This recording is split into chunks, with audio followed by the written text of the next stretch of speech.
এ নবী মুহাম্মদ শান শৌকতের দিক থেকে, মানিজ্যতের দিক থেকে তো অনেক বড়, এটা মানতেই হবে, কি বলেন ঠিক কিনা? কিন্তু বয়সের দিক থেকে আমি জিবরাইল বড়, এটাই বুঝাইতে চাইছিলেন। কিন্তু আসলেই কি বড়? কথা বলেন। আমার নবী আউয়ালেও নবী, আখেরেও নবী, জুড়ে বলেন ঠিক কিনা? নবীজি বলেছেন আমি হইলাম ফাতেহা, আবার আমি হইলাম খাতেমা, জুড়ে বলেন সুবহানাল্লাহ। আমাকে দিয়েই রব্বুল আলামিন জগৎ সৃজন শুরু করেছেন, আবার আমাকে দিয়েই নবুয়তের দরজায় সমাপ্তি টেনেছেন, জুড়ে বলেন ঠিক কিনা? বিশ্ব নবী রাহমাতুল লিল আলামিন নবী মুহাম্মদুর রাসূলুল্লাহ সাল্লাল্লাহু আলাইহি ওয়াসাল্লাম, তিনি যখন দুনিয়াতে এসে গেছেন নবুয়তের দরজায় তালা লেগে গেছে, জুড়ে বলেন ঠিক কিনা? আমার নবীর পরে কি জগতে আর নবী আসবে? জুড়ে বলেন। না এর মধ্যে দুর্বলতা আছে, না আরো দুই একজন আসতে পারে, আসবে নাকি? মনে দুর্বলতা আনা যাবে না। আমাদের নবী হলো খাতামান নবী, জুড়ে বলেন ঠিক কিনা? আমার নবীর পরে এই জগতে আর কোনো নবী আসবে না। যদি কেহ দাবি করে সে হলো ভণ্ডর বাচ্চা, ভণ্ড, জুড়ে বলেন ঠিক কিনা? অনেকেই দাবি করেছে, আবার অনেকে জগৎ থেকে অপমানের সাথে বিদায় হয়েছে, জুড়ে বলেন ঠিক কিনা? এক ভণ্ডের বাচ্চা গোলাম আহমদ কাদিয়ানি দাবি করেছিল সে পায়খানায় পড়ে মারা গিয়েছে, জুড়ে বলেন ঠিক কিনা? আল্লাহর হাবিবের সাথে যদি কেউ তুলনা করে আবারও হাবিব শাস্তে চায়, আমার আল্লাহ এটা সহ্য করবে না, জোরে বলেন ঠিক কিনা?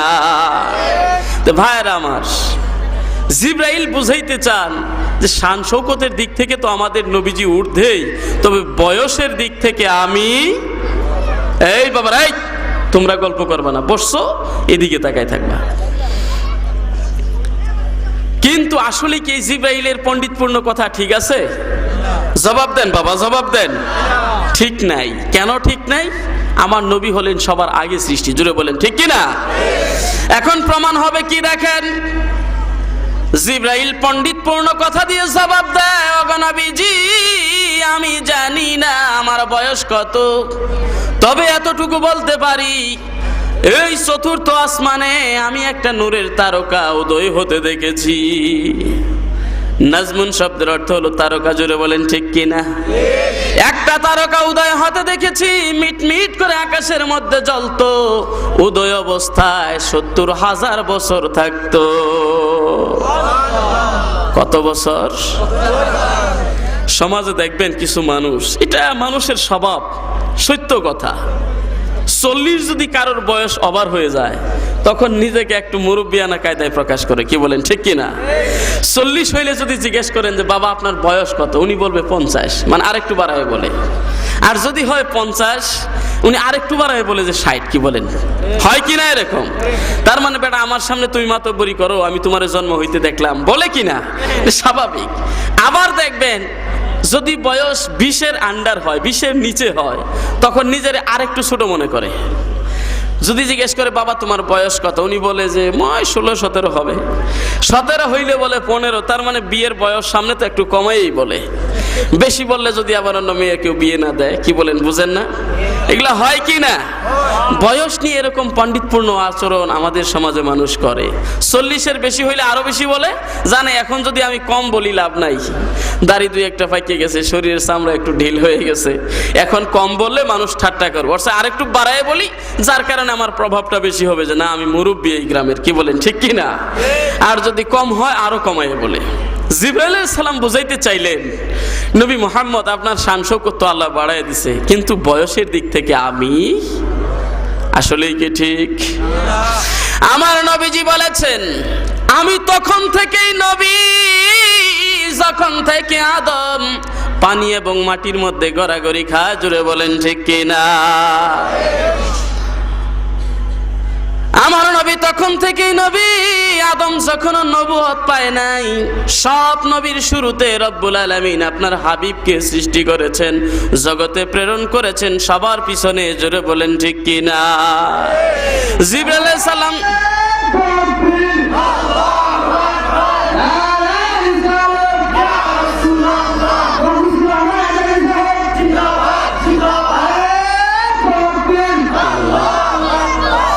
নবীজি জিজ্ঞেস করলেন আর জিবরাইল জবাব দিলেন, হুজুর আমার বয়স আমি ফাইনাল বলতে পারবো না, তবে আপনাকে আমি একটা আইডিয়া দিয়ে দেই আমার বয়স কত আপনি এখন হিসাব করেন। আমি চতুর্থ আকাশে নূরের তারকা দেখেছি ৭০,০০০ বছর উদয় হয়ে থাকতো, আর এইভাবে আমি আমার চোখ দিয়ে দেখেছি ৭২,০০০ বার। জোরে বলেন সুবহানাল্লাহ। উদয় হয়ে থাকতো ৭০,০০০ বছর, এরকম ভাবে দেখেছি আমি ৭২,০০০ বার। অগণাবীজি আপনি এখন চিন্তা করেন, এখন হিসাব করে নেন আমি জিবরাইলের বয়স কত। জোরে বলেন ঠিক কিনা? এবার নবীজি বললেন যে জিবরাইল তুমি এদি আমার কি বুঝাইতে চাও, আমার জবাব তুমি শোনো। জোরে বলেন আল্লাহু আকবার। ফাকালা ইয়া জিবরাইল ওয়া ইজ্জতি রাব্বি জাল্লা জালালুহু, হে জিবরাইল আমার রবের ইজ্জতের কসম করে আমি বলি, তুমি যে তারকাটা দেখেছো আনা যালিকাল কাওকাব, আমি হলাম সেই তারকা। কাজেই এখন চিন্তা করেন বয়স কার বেশি, কি বলেন ঠিক কিনা? তো এখন আয়াতের তাফসীর বুঝতে কি কোনো সমস্যা আছে? কদ জাআকুম মিনাল্লাহি নূর, নূর বমানা নবী মুহাম্মদুর রাসূলুল্লাহ সাল্লাল্লাহু আলাইহি ওয়াসাল্লাম, রব্বুল আলামিনের পক্ষ থেকে এই জগতের মধ্যে নূর মানে নূর হলেন আমাদের নবী, প্যারা নবী, উম্মতের কান্ডারি নবী মুহাম্মদুর রাসূলুল্লাহ সাল্লাল্লাহু আলাইহি সাল্লাম। জুড়ে বলেন ঠিক কিনা? আমার নবী এমন নবী ইয়াতলু আলাইহিম আয়াতিহি ওয়া ইউযাক্কিহিম, কোরআনের আয়াত তেলাওয়াত করে মানুষকে শোনানোর পাশাপাশি আমার নবীজি মানুষদেরকে পবিত্রতা হাসিলের তালিম দিবেন কি দেন নাই? জোরে বলেন। রব্বুল আলামিন নিজেই বর্ণনা করতেছেন তার হাবিবের শান, হাবিবের কর্মজীবন। আমার হাবিব শুধু মানুষকে দ্বীনের দাওয়াতি দেন নাই, বরং দ্বীনের মধ্যে কি কি কার্যক্রম আছে রব্বুল আলামিন নিজে তালিম দিয়েছেন। জোরে বলেন ঠিক কিনা? কিয়ামত পর্যন্ত যত উম্মতে মুহাম্মদী পৃথিবীতে আসবে আয়াত তিলাওয়াত করবে আর বুঝবে আল্লাহর হাবিবের কার্যক্রম এই পৃথিবীতে কি ছিল। জোরে বলেন ঠিক কিনা? ওয়া ইউযাক্কিহিম, এবং মানুষকে তিনি পবিত্র করবেন। এখন পবিত্রতার আবার দুইটা দিক আছে। কয়টা দিক? মনোযোগী হন বাবা, কয়টা দিক? একটা হলো বাহ্যিক পবিত্রতা আর একটা হলো আভ্যন্তরীণ পবিত্রতা। জোরে বলেন ঠিক কিনা? উজুর দ্বারা, গোসল দ্বারা, শরীরের ময়লা নাপাকির দ্বারা আছে কোনোভাবে বাহ্যিক পবিত্রতা হাসিল করা যায়। জোরে বলেন ঠিক কিনা? আর আভ্যন্তরীণ পবিত্রতা উজু গোসল দিয়ে সারা যায় না, পানি দিয়ে সারা যায় না, কোনো মেডিসিন দিয়েও সারা যায় না। আভ্যন্তরীণ পবিত্রতা হাসিল করার জন্য বিশেষ পদ্ধতি আছে। জোরে বলেন ঠিক কিনা? আভ্যন্তরীণ আমার অপবিত্রতা হলো আমার ভিতরে হিংসা আছে, আমার ভিতরে দেমাগ আছে, তাকাব্বুর আছে, আমার ভিতরে ক্রোধ আছে, লোভ আছে। জোরে বলেন ঠিক কিনা? সারাদিন যদি উজু করেন, সারাদিন যদি গোসল করেন, আভ্যন্তরীণ এই রোগগুলো কোনোদিন উজু গোসল দ্বারা যাবে না। জোরে বলেন ঠিক কিনা? আমার নবী হলেন এমন নবী যিনি শুধু উম্মতকে বাহ্যিক পবিত্রতার তালিম দেন নাই, আভ্যন্তরীণ পবিত্রতা হাসিল কেমনে করতে হয় সেই তালিমও দিয়েছেন। জুড়ে বলেন ঠিক কিনা? আমাদের বাবা ইব্রাহিম আল্লাহর দরবারে দোয়া করেছিলেন, আল্লাহ আমার বংশের মধ্য থেকে এমন একজন রাসূল আপনি পৃথিবীতে প্রেরণ করুন যিনি মানুষদেরকে কোরআনের আয়াত শিক্ষা দিবেন এবং তাদেরকে তাজকিয়া নফসের সবক দিবেন। জুড়ে বলেন সুবহানাল্লাহ। ইব্রাহিম নবীর এই দোয়ার কথা নবীজি দুনিয়াতে এসে স্বীকারও করেছেন। রে দুনিয়ার মানুষ, তোমরা জেনে রেখো আমি হইলাম বাবা ইব্রাহিমের দোয়ার ফসল। জুড়ে বলেন সুবহানাল্লাহ। তার মানে কি এই নাকি যদি নবী ইব্রাহিম দোয়া না করতেন আমার নবী দুনিয়াতে আসতো না, এরকম নাকি? কথা বলেন। নবী তো সৃজন হয়েছেন বহু আগে, ইব্রাহিমেরও জন্মের আগে, কিন্তু ইব্রাহিম এই দোয়াটা করে আল্লাহর শুকরগুজার বান্দা হয়েছেন। জোরে বলেন ঠিক কিনা? আমাদের নবী আবার দুনিয়াতে এসে কথাটা স্বীকার করেছেন, আমি হইলাম মা আমিনার স্বপ্ন, আমার বাবা ইব্রাহিমের দোয়ার ফসল। জোরে বলেন সুবহানাল্লাহ। জগতের মানুষদেরকে, উম্মতদেরকে আমার নবী শিক্ষা দিলেন তোমরা মানুষের কাছ থেকে উপকারী কিছু পাইলে মানুষের উপকারটা স্বীকার করবে, জোরে বলেন ঠিক কিনা? যদি 10 টাকা দিয়েও তোমাকে কেউ কোনোদিন উপকার করে এটা ভুলতে পারবা না, জোরে বলেন ঠিক কিনা? হাদিস শরীফে এসেছে, মাল্লাম ইয়াশকুরিন নাস লাম ইয়াশকুরিল্লাহ। যে ব্যক্তি মানুষের কৃতজ্ঞতা করতে জানে না, সে আমার আল্লাহর কৃতজ্ঞতাও জানে না, জোরে বলেন ঠিক কিনা? কাজেই ভাইরে, তোমার পার্শ্ববর্তী ব্যক্তির দ্বারা, তোমার আত্মীয় স্বজনের দ্বারা, তোমার গ্রামবাসীর দ্বারা যদি জীবনে কোনোদিন উপকার পাও, তোমার পায়ে হাত রেখে আমি বলে যাই, রে আমার এই এলাকার ভাইয়েরা, কোনোদিন উপকারীর উপকার অস্বীকার করিও না, জোরে বলেন ঠিক কিনা? উপকারীর উপকার যদি তুমি স্বীকার করো, ব্যক্তি তো খুশি হইবে, সেই সাথে আমার আল্লাহও খুশি হয়ে যাইবে।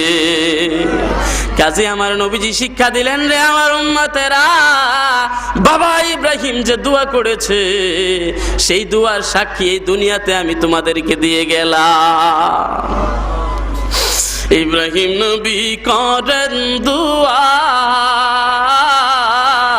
পাঠাও রাসূল হে খোদা, বলেন ইব্রাহিম নবী করেন দোয়া, পাঠাও রাসূল হে খোদা।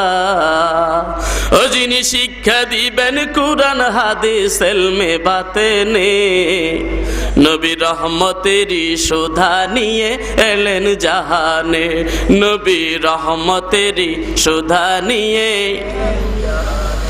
পড়ো দরুদ দাও সালাম মোর নবীজির শানে, নবী রহমতেরই সুধা নিয়ে এলেন জাহানে। বলেন আল্লাহু আকবার। ভাইরা আমার, বলতেছিলাম, আমার নবীজি উম্মতদেরকে পবিত্রতা হাসিলের তালিম দিয়েছেন, কি বলেন ঠিক কিনা? উম্মত কেমনে পেশাব করবে, পায়খানায় যাবে, আমার নবীজি শিক্ষা দিয়েছেন কি দেন নাই?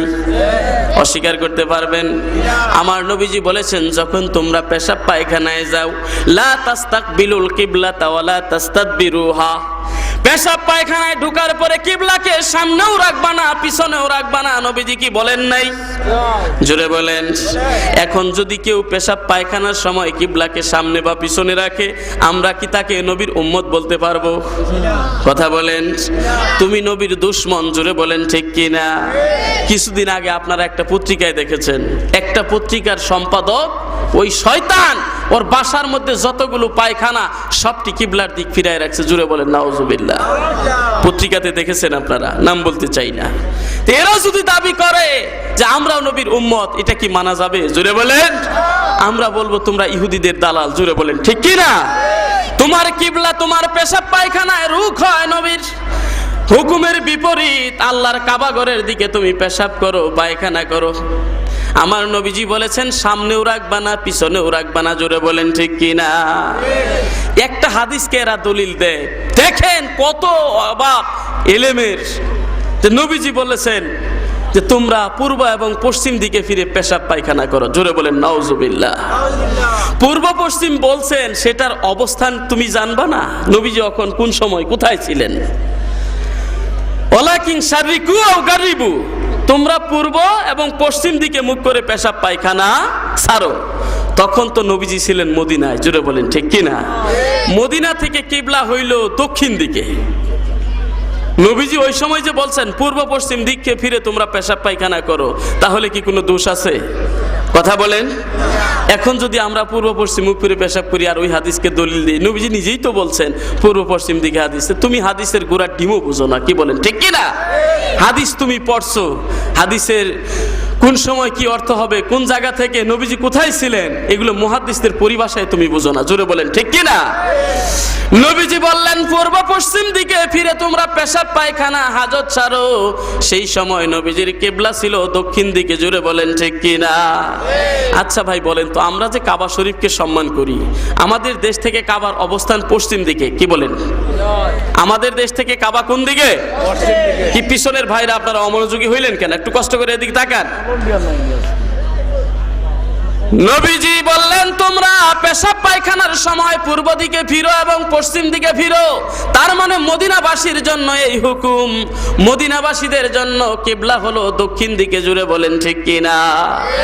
আমরা পশ্চিম দিকে ফিরি, পশ্চিম দিককে সম্মান করি, পশ্চিমের কোনো সম্মান নাই। আমাদের দেশ থেকে কাবা হইল পশ্চিমে, যার কারণে দিকটাও আমাদের কাছে সম্মানী। জোরে বলেন ঠিক কি না? আমাদের অবস্থান যদি মক্কা শরীফ থেকে পশ্চিমে হইতো তাহলে তো আমরা পূর্ব দিকটারে সম্মান করতাম। কথা বলেন না? তাহলে বোঝা গেল দিকের মধ্যে কোনো সম্মান নাই, উত্তর দক্ষিণ পূর্ব পশ্চিমের কোনো ইজ্জত নাই। ইজ্জত হলো মাবুদের ঘর কাবা শরীফ। জোরে বলেন ঠিক কি না? নবীজি বলেছেন তুমি ওই হাদিসের অর্থ বুঝো নাই, আর সেই কথার উপর ভিত্তি করে যদি তুমি কাবা শরীফকে সামনে পিছনে রেখে পেশাব করো, পূর্ব পশ্চিম দিক বাংলাদেশি মানুষ তুমি যদি গ্রহণ করো, আমরা বুঝবো নবীর হাদিস তুমি বুঝো নাই। জোরে বলেন ঠিক কিনা? আমার নবীজি পেশাব পায়খানার তালিমও দিতেন, ইহুদিরা হাসি তামসা করতো। এটা আবার কেমন রাসূল? মানুষদেরকে এই ছোটখাটো বিষয়েও তালিম দেয়। এটা ছোট ভাবার সুযোগ আছে? তোমার পেশাব পায়খানা যদি শরীরে লেগে থাকে, শরীর যদি তোমার নাপাক থাকে, সারা জিন্দেগি নামাজ পড়লে কাজ হবে? কথা বলে?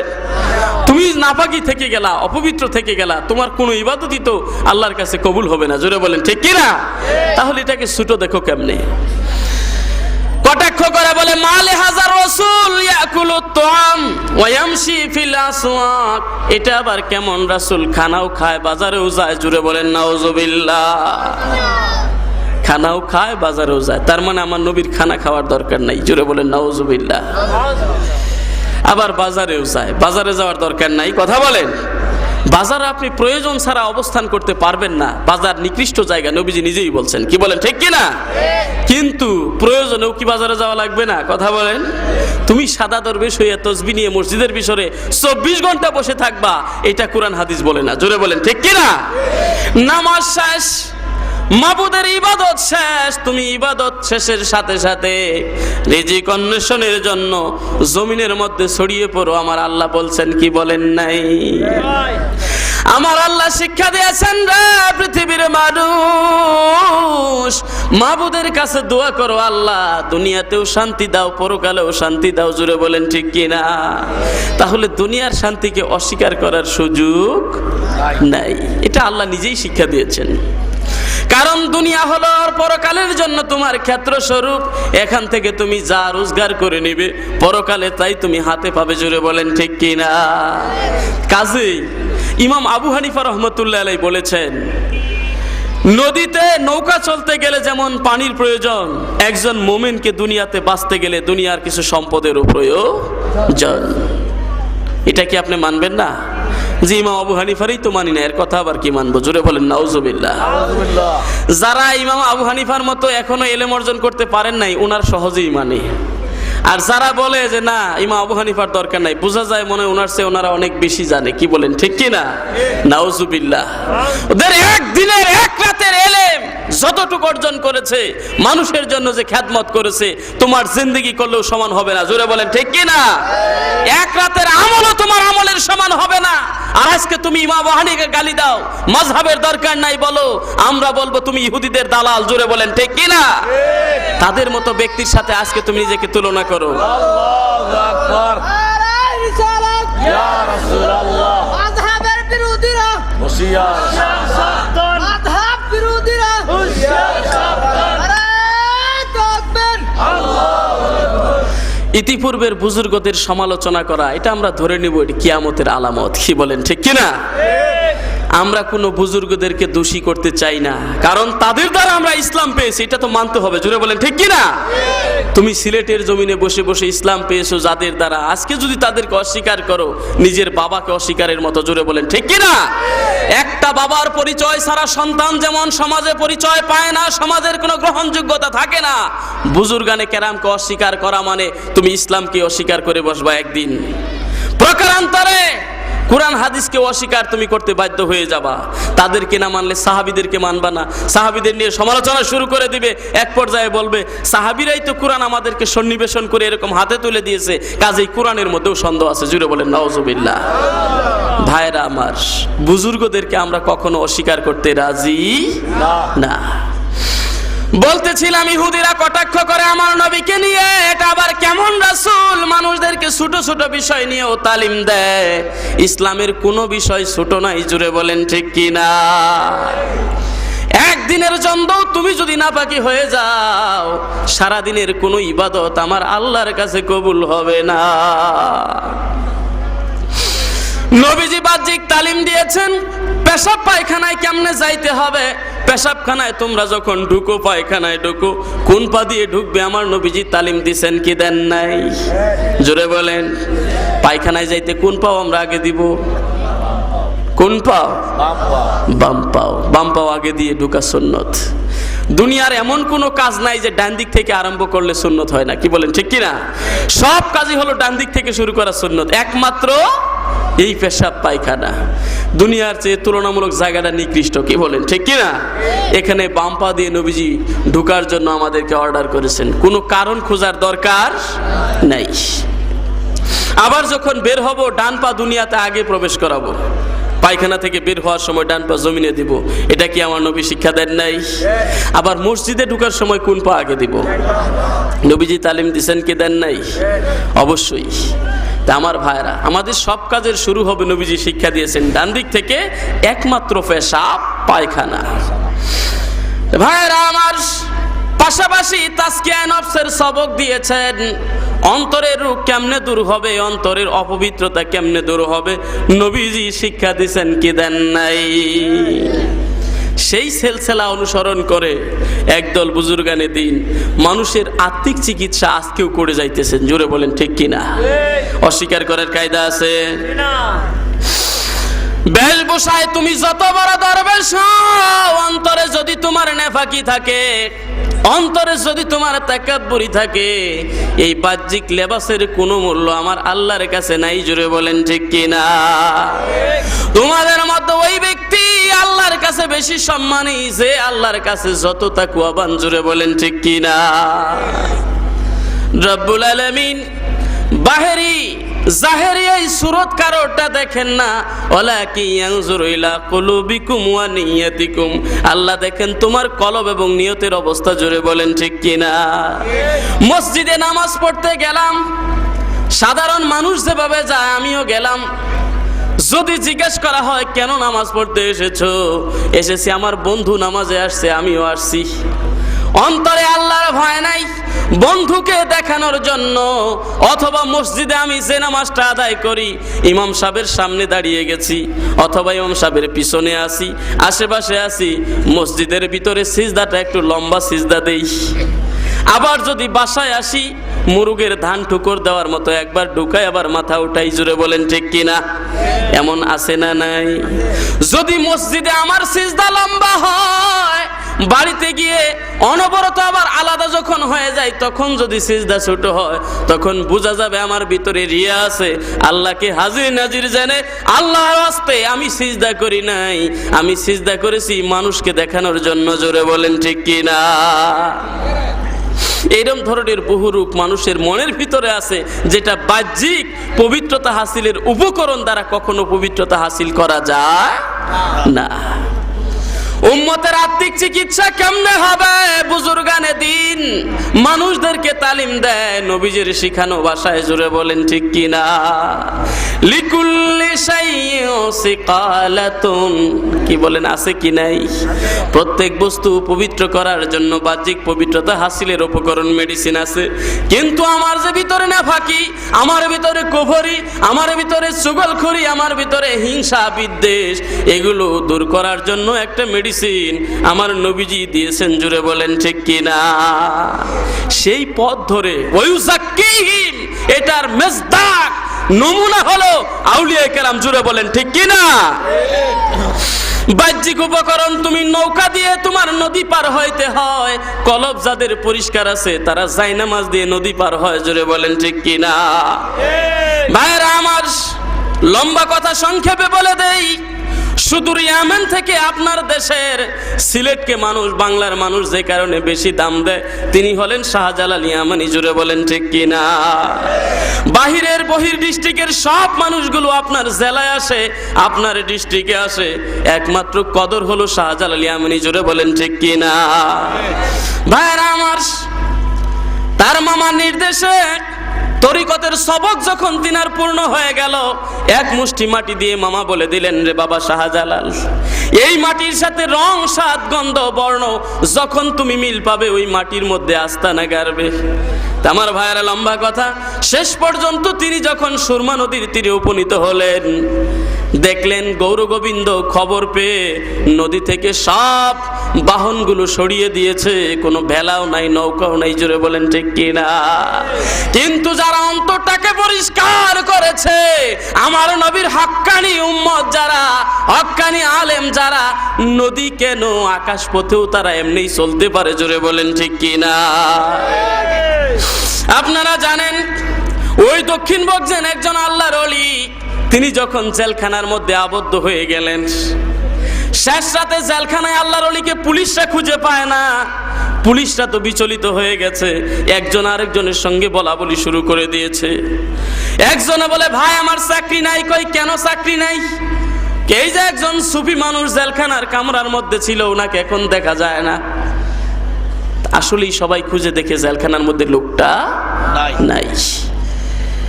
বলল, অবস্থা তো খারাপ, সকাল হইলে চাকরি তো যাবে যাবে, নিজেদেরও জেল খাটা লাগবে। আসামি যদি পলায়, পুলিশের উপায় আছে। কথা বলেন। জেলখানার মধ্যে আল্লাহর ওলিকে পাওয়া যায় না। আবার যেই ফজরের আজান হয়ে গেল, তিনি দিব্যি শরীরে জেলখানার মধ্যে উপস্থিত। বলেন সুবহানাল্লাহ। পুলিশদের প্রাণে একটু শান্তি আসছে।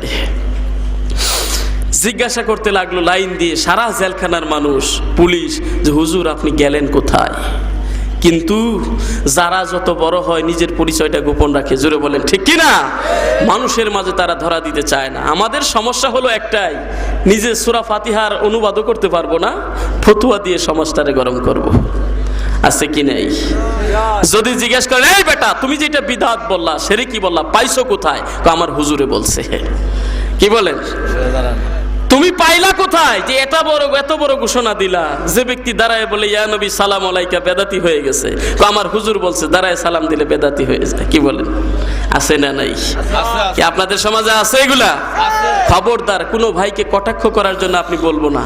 হকাকাতে আপনি ইসলামটাকে বুঝেন। ইসলাম কি এত সহজ জিনিস?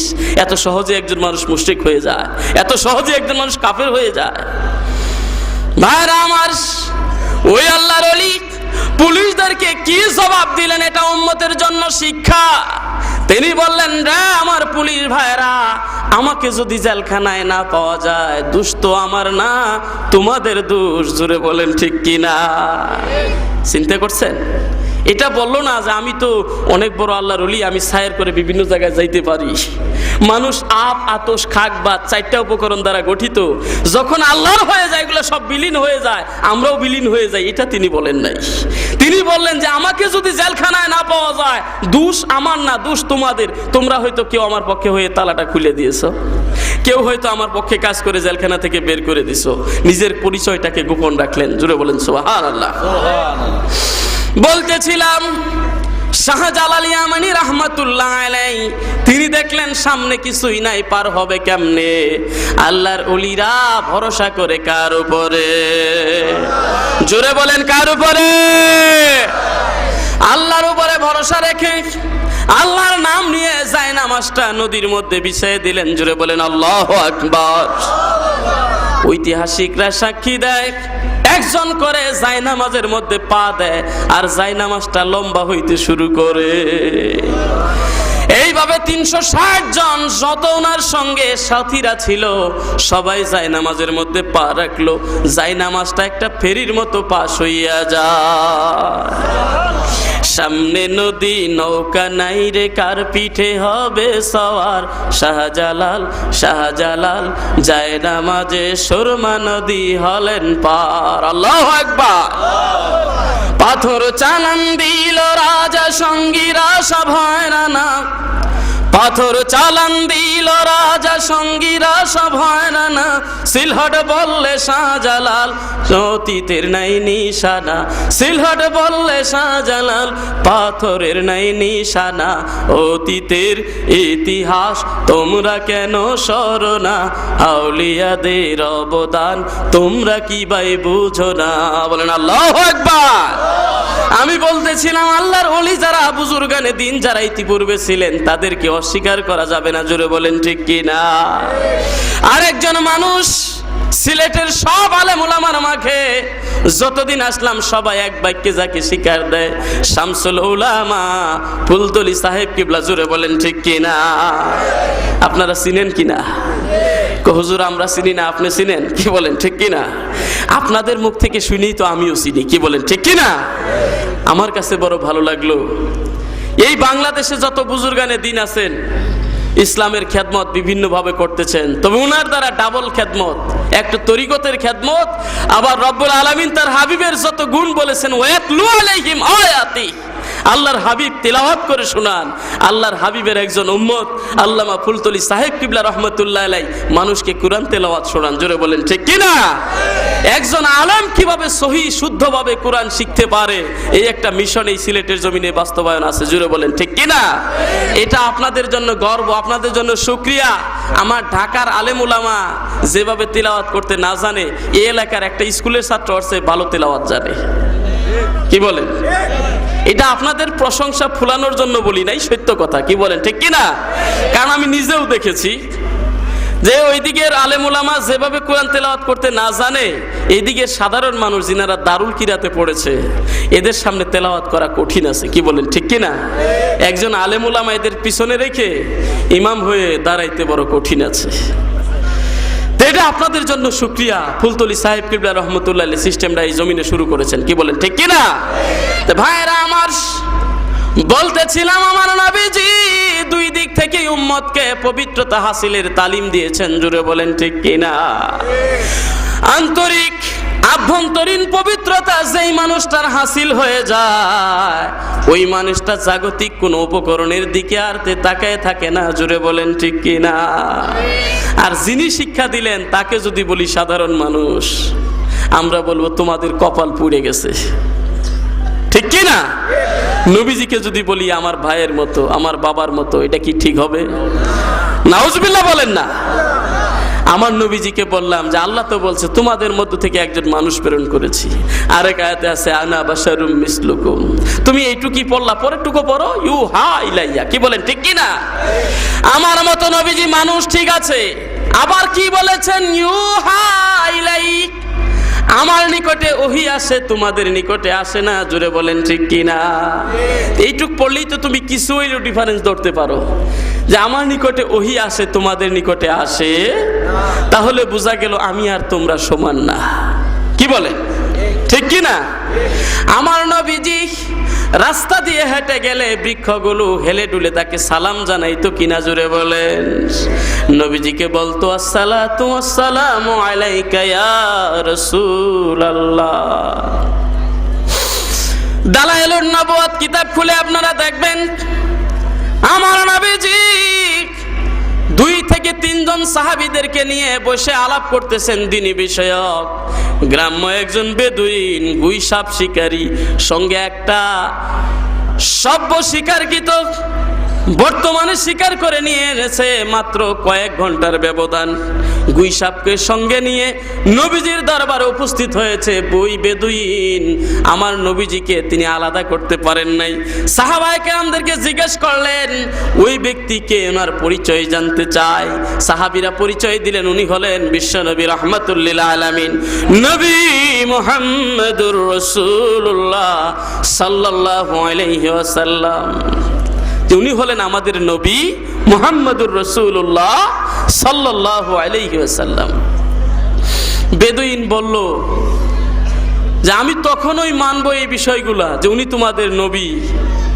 আমার সঙ্গে একটা শিকারকৃত গুইসাপ আছে, যদি এই গুইসাপটা স্বীকৃতি দেয় তাহলে আজকে আমিও মুসলমান হব। জোরে বলেন সুবহানাল্লাহ। বনের পশুরা আমার নবীকে চিনে কি চিনে না, জোরে বলেন? কিন্তু আফসোস হলো ওই সমস্ত পুরা কপালদের জন্য মুখ দিয়ে নবীকে বলি, নবীর উম্মত বলে দাবি করি, কিন্তু নবীর শান শওকত বুঝি না। জোরে বলেন ঠিক কিনা? ভাইরা আমার, এই বেদুইন তার গুই সাপটাকে সামনে রাখলেন আমার নবীজি বললেন, রে বেদুইন, আমি তোমার কাছে জানতে চাই, যদি তোমার গুইসাপটা সাক্ষ্য দেয় তাহলে তুমি মুসলমান হবানি। একবার, দুইবার, তিনবার জিজ্ঞাসা করলেন। উদ্দেশ্য হলো একটা সাক্ষ্য গ্রহণ করা। উপস্থিত যারা বলতেছেন যে আমরাও সাক্ষী থাকলাম, হ্যাঁ যদি গুইসাপ জবাব দিয়েই বসে তাহলে কিন্তু লড়তে দেব না। ঠিক আছে না কথা?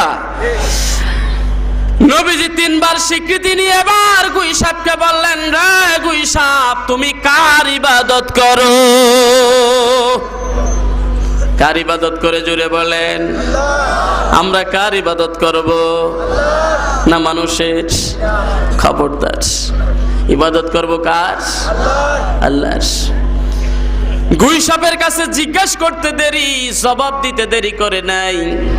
গুইসাপ এক বাক্যে বলে দিল, আমি ইবাদত করি আমার সেই প্রতিপালকের যার অবস্থান হলো আরশে, যার হুকুম পালন হয় জমিনে। জোরে বলেন সুবহানাল্লাহ। আমি ইবাদত করি আমার সেই মাবুদের যার হুকুমে দুনিয়ার মানুষগুলো জান্নাতে যাবে, যার করুণায় জলে এবং স্থলে মানুষগুলো চলাচলার ক্ষমতা রাখে। জুড়ে বলেন সুবহানাল্লাহ। জলে এবং স্থলে চলার ক্ষমতা আমাদেরকে কে দিয়েছেন? জুড়ে বলেন। লাকাদ কাররামনা বানি আদম ওয়া হামালনাহুম ফিল বাররি ওয়াল বাহর। কি বলেন ঠিক কিনা? আল্লাহ বলেন, বনি আদম রে, আমি তোমাদেরকে সম্মানিত করেছি, জলে এবং স্থলে চলার ক্ষমতা আমি আল্লাহ দিয়েছি। জুড়ে বলেন ঠিক কিনা? পবিত্র রিজিকের ব্যবস্থা আমি আল্লাহ তোমাদেরকে করে দিয়েছি, এমনকি তোমাদেরকে শ্রেষ্ঠত্ব দান করেছি বহু জাতির উপরে। জুড়ে বলেন ঠিক কিনা? আল্লাহ যদি এত সম্মানিত আমাদেরকে না করতেন, উম্মতে মুহাম্মদী না বানাইতেন, আমরা হইতে পারতাম না। গুইসাপ এক বাক্যে এগুলা বলে দিল। এবার তো বেদুইন পাগল হওয়ার পালা। কি বলেন ঠিক না? যে এটা তো মুহাম্মদ সাল্লাল্লাহু আলাইহি সাল্লাম, তার স্বীকার করা গুইসাপও না যে 2-3 দিন ঘরে ট্রেনিং দিয়ে কথা শিখাইছে। কি বলেন ঠিক কিনা? গুইসাপটা আমি নিজেই স্বীকার করে আনলাম, কোনো মানুষের সাথে কথা বলার সুযোগও পায় নাই, ট্রেনিংও পায় নাই, আর সে বলতেছে আমি ইবাদত করি সেই আল্লাহর। জুড়ে বলেন ঠিক কিনা? দ্বিতীয় পদক্ষেপে আমার নবীজি জিজ্ঞাসা করলেন, রে গুইসাপ, তুমি বলো দেখি আমি কে? কি জিজ্ঞাসা করলেন? কথা বলেন না আপনারা। আমি কে? কে বললেন এই কথাটা? নবী মুহাম্মদুর রাসূলুল্লাহ। নবীজি বললেন, রে গুইসাপ, তুমি জবাব দাও আমি কে? গুইসাপ এক বাক্যে জবাব দিয়েছে, আপনি হইলেন মুহাম্মদুর রাসূলুল্লাহ সাল্লাল্লাহু আলাইহি ওয়াসাল্লাম। আপনার কথা যারা মানবে তারা সফলকামী হবে, যারা আপনাকে মানবে না তারা বিফল হয়ে যাবে। এই কথাটাও বললেন সাথে সাথে গুইসাপ। কিতাব সাক্ষী দেয়, বেদুইন আর এক সেকেন্ড দেরি করলো না, সাথে সাথে আমার নবীজিকে বললেন, ওগো নবীজি, আমাকে পড়ায় দেন লা ইলাহা ইল্লাল্লাহ মুহাম্মাদুর রাসূলুল্লাহ সাল্লাল্লাহু আলাইহি ওয়াসাল্লাম। সাথে সাথে বেদুইন বাড়িতে গিয়ে অন্যান্য লোকদেরকেও দাওয়াত দিতে শুরু করলেন। বলেন আল্লাহু আকবার। আমার আফসোস লাগে, তোমরা এখনো যারা আমার নবীজিকে চিনো না, নবীর সম্মান বললে কপালটা কেমন জানি ঘুষ খেয়ে যায়। কপালটাকে তুমি বাঁকা করো যে এত বলার দরকার কি, আমার আল্লাহই তো বলেছে। জুড়ে বলেন ঠিক কিনা? ওয়ারাফা'না লাকা যিকরাক।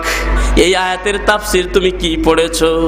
আমার আল্লাহর পরে পৃথিবীতে কেউ যদি প্রশংসা পাওয়ার যোগ্য থাকে তিনি হলেন নবী মুহাম্মদুর রাসূলুল্লাহ সাল্লাল্লাহু আলাইহি সাল্লাম। জুড়ে বলেন ঠিক কিনা? এখন আমি বলতে পারি, তুমি যদি নবীর সম্মানকে খাটো করতে চাও তাহলে তুমি ইহুদিদের দালাল। জুড়ে বলেন ঠিক কিনা? এমনও একদল বক্তা এই জমিনের মধ্যে বের হয়ে গেছে, আমি কোনো মন্দ ভাষায় কথা বলতে চাই না, আমি বলবো তোমাদের অন্তর নষ্ট হয়ে গেছে, নবীর ভালোবাসা তোমার অন্তর থেকে দূর হয়েছে। জুড়ে বলেন ঠিক কিনা? যারা নবীর সম্মান নিয়ে কথা বলে এদেরকে তুমি বেদাতি বলো। বেদাতি বলার কারণ কি? আল্লাহ বললেন ওয়ারাফা'না লাকা যিকরাক, হাবিব গো আপনার আলোচনা সবচেয়ে উপরে আমি তুলে ধরেছি। আর উম্মত যদি নবীর আলোচনা করে বেদাতি হয়ে যায়, জোরে বলেন ঠিক কি না? তুমি তিরমিজি শরীফ পড়ো নাই? বাবু মা জাআ ফি মিলাদিন নবী সাল্লাল্লাহু আলাইহি ওয়াসাল্লাম। তুমি সিরাত মানো, তা আমরা তো সিরাত অস্বীকার করি না। কি বলেন? নবীর কর্মজীবন আমরা কি অস্বীকার করি? তা আমাদের কথা হইলো মিলাদ না থাকলে তুমি সিরাত পাও কোথায়? কথা বলেন না। তোমার পাও যদি জমিনে না থাকে তুমি হাঁটবা কোথায়? গাছের শেকড় যদি জমিনে না থাকে ডাল পাইলা কোথায়? ফলমূল পাবা কোথায়? জোরে বলেন ঠিক কিনা? জন্ম অস্বীকার করলে কর্ম তুমি পাবা কোথায়? বুখারী শরীফ তুমি পড়ো নাই? মিলাদ কথাটা বলাই যায় না অনেক জায়গায়, যে না দোয়ার অনুষ্ঠান বলেন, দরুদের অনুষ্ঠান বলেন। আচ্ছা মিলাদ কি এটা নাপাক হয় না কি করলে? কথা বলেন। বুখারী শরীফের মুকাদ্দামার মধ্যে ছোট্ট দুইটা কবিতার লাইন আছে। ইমাম বুখারীর জীবনটাও মিলাদ কথাতে বলা হয়েছে। অকানা মিলাদুহু সিদকুন, আছে না নাই? জোরে বলেন। জন্ম কথাটা অন্য আরবিও তো আনা যায়। তো মিলাদ বললে যদি নাপাক হয়ে যায়, মিলাদ বললে তোমার মনটা যদি এত খারাপ হয়ে যায়, বুখারীর মুকাদ্দমা তুমি পড়তে পারবা না। জোরে বলেন ঠিক কি না? মুকাদ্দমা ছাড়া বুখারী তোমাকে পড়তে হবে। তিরমিজি শরীফের ওই বাপটাও বাদ দিয়ে পড়তে হবে।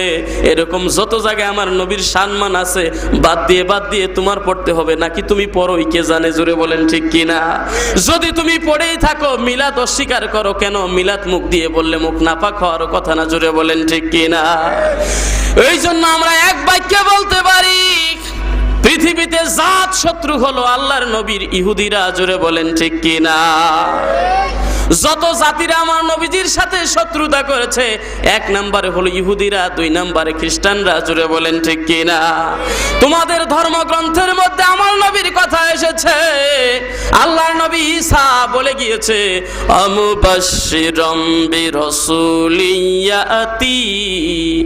ইয়াতি মিন বা'দি ইসমুহু আহমদ। জোরে